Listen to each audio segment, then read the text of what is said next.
English, a daily 30-minute program from the Voice of America. I'm Ashley Thompson. And I'm Dan Novak. This program is designed for English learners, so we speak a little slower, and we use words and phrases especially written for people learning English. On today's program, you will hear stories from Gregory Stockel, Gina Bennett, and Brian Lynn. Later, Faith Perlo and John Russell present a new everyday grammar lesson. Then Faith joins me for one last time on the Learning English broadcast. But first, here are Greg and Gina. Old sponges from deep in the Caribbean Sea are causing some researchers to think human-caused climate change began sooner than scientists have thought. But if a recent study is correct, world temperatures are increasing faster than United Nations estimates suggest. The researchers from American and Australian universities published their sponge findings recently in Nature Climate Change. They said, if their findings are correct, the world has already gone past a temperature limit set by international negotiators. Negotiators of the Paris Agreement on Climate Change set 1.5 degrees Celsius as a limit for the increase of the world's temperature from pre-industrial times. Pre-industrial times are from about 1850 to 1900. But the American and Australian researchers said that the world hit a 1.7 degrees Celsius increase in 2020. The scientists looked at 6 special sponges that are known to live hundreds of years.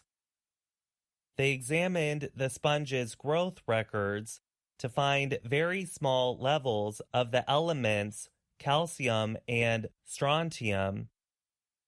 The scientists said that the amount of calcium and strontium changes depending on the water temperature. Malcolm McCulloch is an ocean scientist at the University of Western Australia. He was the lead writer of the study.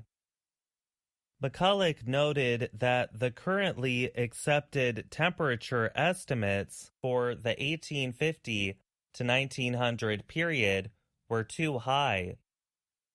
That means that present-day temperature increases are larger, and the Earth's temperature is warming faster than scientists have believed. He said, "We have a decade less than we thought." In the past several years, many scientists have noted that there seems to be more extreme weather than they had expected. One explanation would be that the Earth is warming faster than scientists had first believed, said Amos Winter. Winter helped write the study.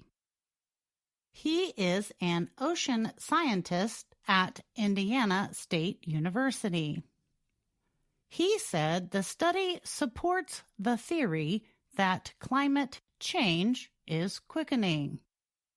Former top NASA scientist James Hansen also has proposed that theory. Sponges get water flowing from all over them, so they can record a larger area of environmental change, Winter and McCulloch said. The research team examined sponges that lived in a special mixed area of the ocean that is 33 to 91 meters deep.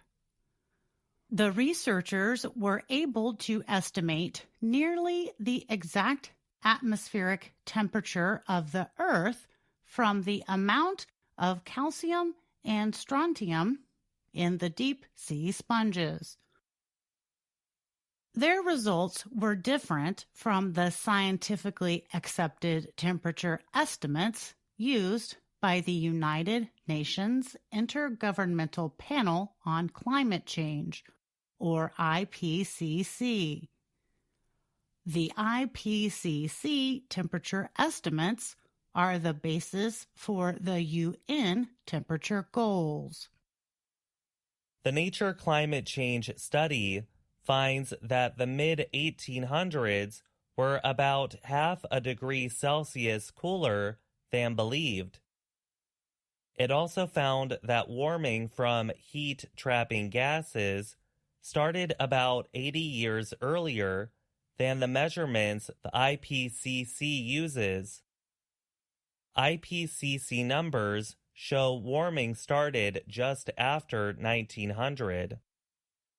McCulloch and Winter said it makes sense that the warming started earlier than the IPCC stated because by the mid-1800s, industries had begun polluting the air with carbon dioxide. For pre-industrial temperatures, the IPCC and most scientists use data that came from ships whose crews would take the temperature of water near the surface. Some of the measurements could change based on how the collection was done. The researchers said sponges provide better information because of the way they store chemical elements in their skeletons. When waters are warmer, there is more of the element strontium and less of the mineral calcium, Winter said. University of Pennsylvania climate scientist Michael Mann, who was not part of the study, has thought warming started before the IPCC said it did. But he doubted the study's findings. In my view, it begs credulity to claim that the instrumental record is wrong based on paleo sponges from one region of the world, Mann said. But Winter and McCulloch have defended their use of sponges to identify world temperature change. They said, except for the 1800s, their temperature findings based on sponges follow global records from other devices. These include scientific instruments and measurements from things like coral, ice, and tree rings. Princeton University climate scientist Michael Oppenheimer was not part of the sponge study either. He said even if the McCulloch team is right, it should not change warnings from scientists. He said that the danger level is not tied to the exact value of pre-industrial temperatures. McCulloch added that the only way to stop this is to reduce emissions urgently, most urgently. I'm Gina Bennett. And I'm Gregory Stockel.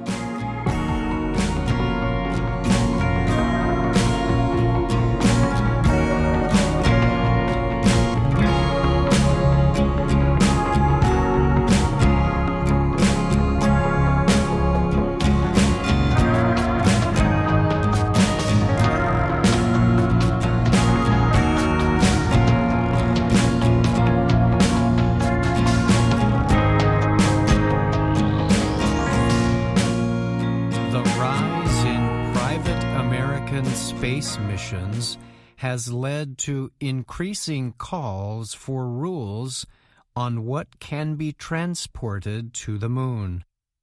Individuals and groups have criticized plans by private companies to send things that might not be suitable for the lunar surface.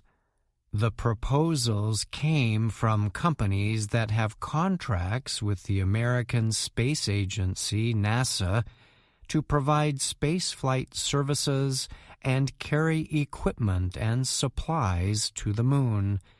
Such materials launched from rockets are known as payloads. The efforts are part of NASA's Commercial Lunar Payload Services (CLPS) program.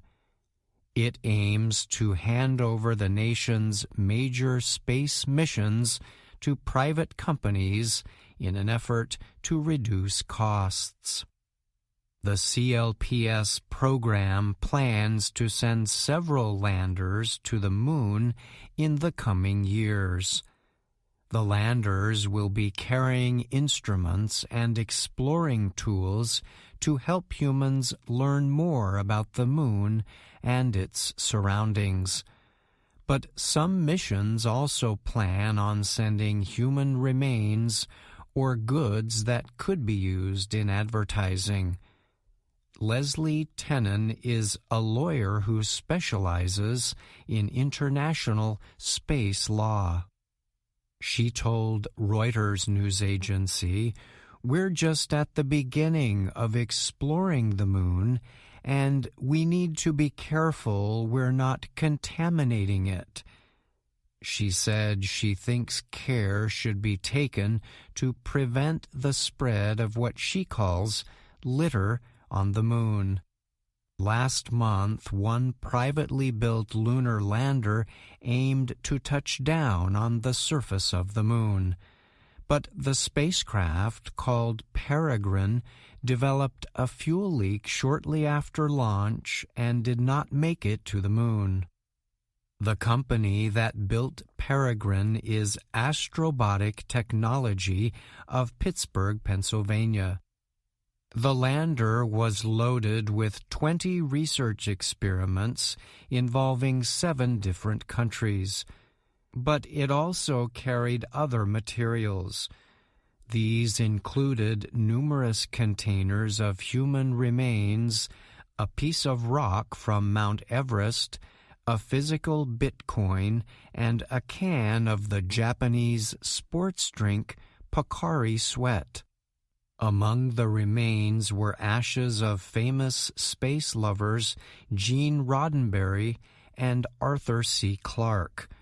Roddenberry was creator of the popular television show Star Trek, and Clarke was a science fiction writer. The Navajo Nation had sought to stop Peregrine's launch because of the inclusion of the remains. The head of the Native American group called the sending of remains a desecration because his people consider the moon a holy space. A spokesperson for Astrobotic said the objections to Peregrine's launch came too late to reach an agreement on the issue. But the company said it would try to find a good path forward with the Navajo Nation on future missions. Reuters reports that under U.S. law, materials can be transported to the moon as long as they do not violate certain general guidelines set by the U.S. Federal Aviation Administration, FAA. The FAA requires companies to show that a payload launched from Earth does not jeopardize public health and safety, U.S. national security, or international obligations of the U.S. This rule permits most materials to be sent to the moon. But legal experts think the issue will likely gain more attention as more private missions make successful landings on the lunar surface. And this could lead to new legal restrictions on what can be transported to the moon. Lawyers with space law experience worry that the absence of rules could lead to disputes between U.S. companies and other nations seeking to operate on the lunar surface. There could also be disagreements over which businesses should be permitted to claim land or sovereignty. The current guidelines for international activities on the moon are included in a document known as the Outer Space Treaty. It states that outer space, including the moon and other bodies, shall be free for exploration and use by all states. The treaty also states that nations involved in space exploration must approve of and supervise the activities of non-government organizations. Experts say few nations have approved their own rules for moon behavior, and measures are currently unclear in international law. This has led to calls for new international guidelines. Martha Mejia Kaiser is a Mexican-German space lawyer and a board member of the International Institute of Space Law. She told Reuters, "We are already late, and we are very urgently in need to start now to discuss the moon at an international level." I'm Brian Lynn.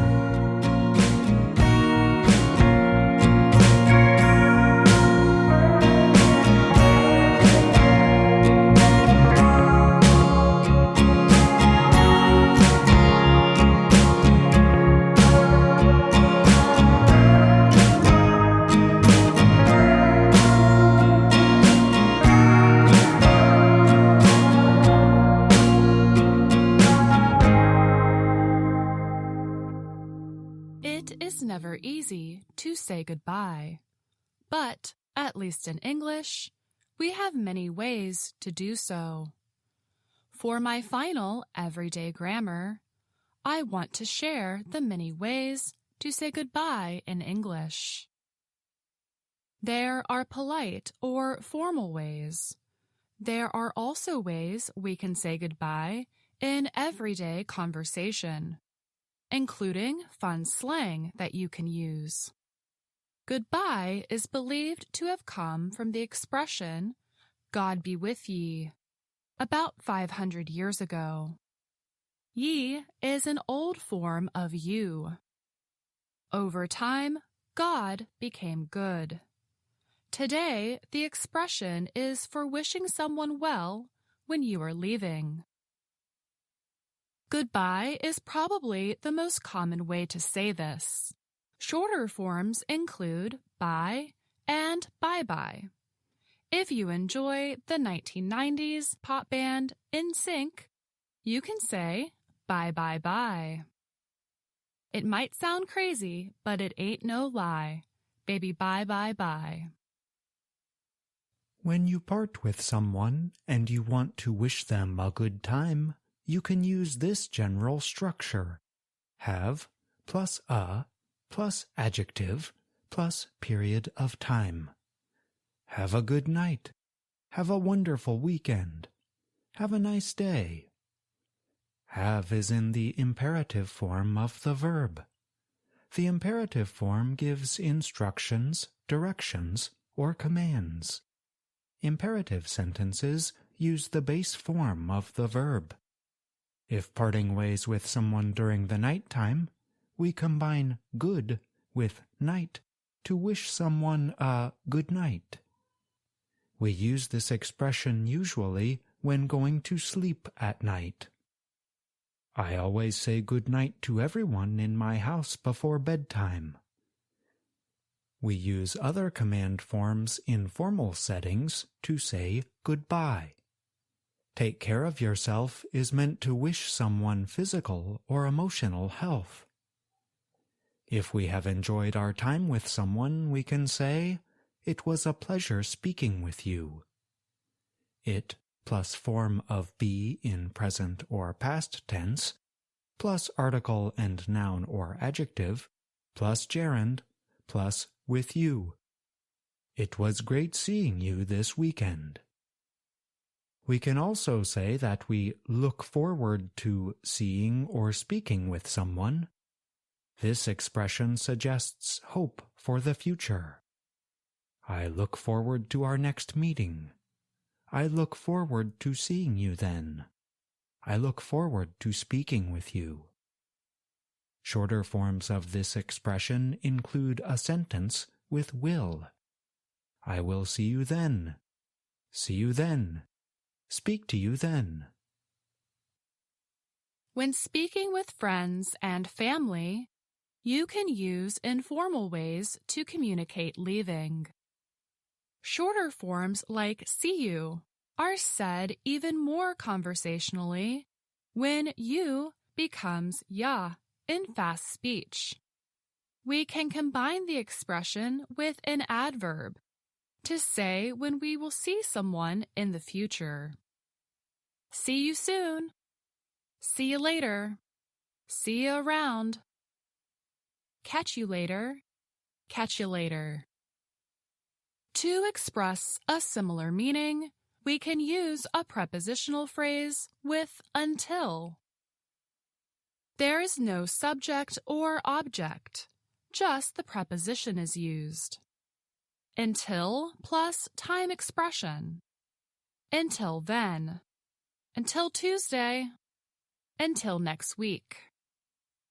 If you need to leave quickly, you can use these expressions. Gotta is a contraction that is used in everyday speech. I've got to go. I've gotta go. I'm heading off. If you want someone to connect with you in the future, you can use these. Don't be a stranger. Keep in touch. If someone is leaving you on a trip, you can wish them a safe journey. Have a safe trip. Drive safely. Drive safe.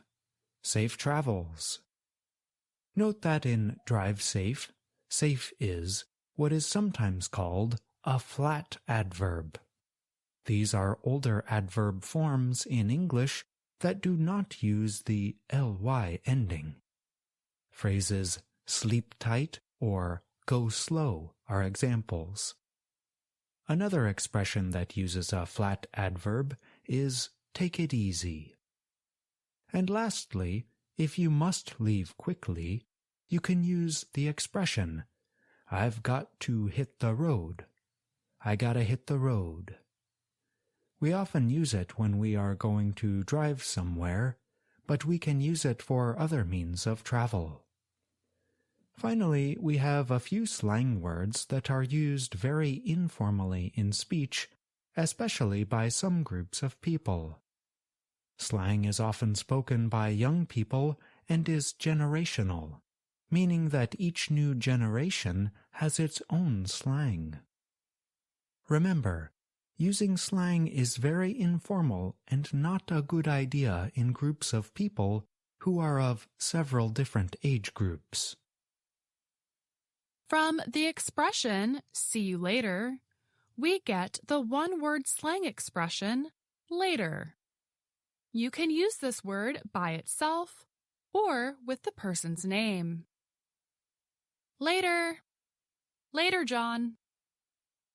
We also have the expression, I'm out of here. We can make this even more informal by shortening out of to outta. I'm outta here.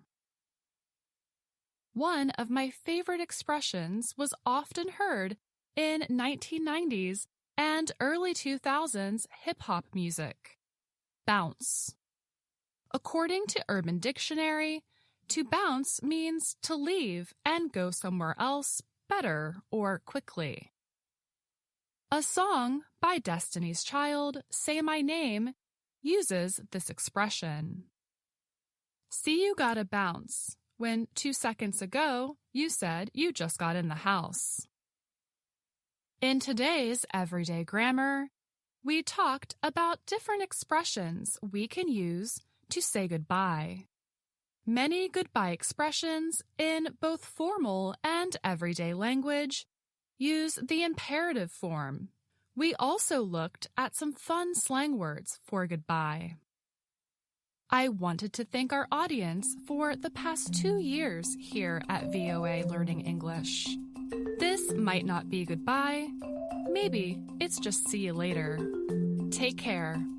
I'm Faith Perlo. And I'm John Russell.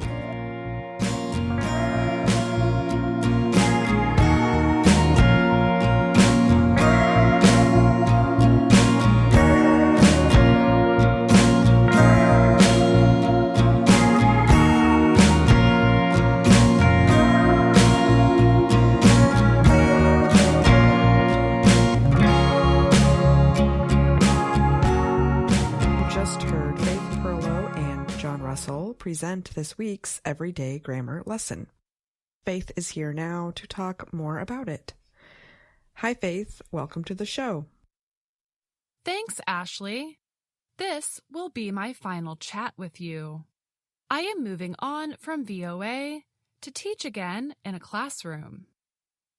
So that is why you wrote about different ways to say goodbye. I have to say, we are all sad to see you leave.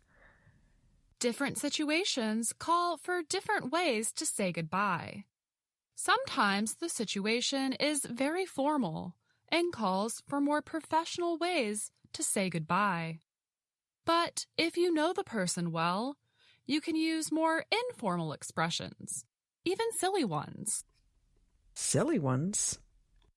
Yeah, in English we actually use animals and rhymes together. Children love these ways to say goodbye, so growing up, we often use these silly expressions. Like, see you later, alligator. Oh yeah, and in a while, crocodile. Alligators and crocodiles look similar. They are both large reptiles with long snouts or noses. Alligators prefer freshwater, and crocodiles prefer saltwater areas. They are very scary either way. Both expressions rhyme, and the number of syllables of each animal matches up with the goodbye phrase. See you later, alligator. 4 syllables each. In a while, crocodile. 3 syllables each. Thanks again for sharing, Faith. Thank you once again for having me. And a special thank you to our listeners. Bye-bye, butterflies. And toodaloo, kangaroo.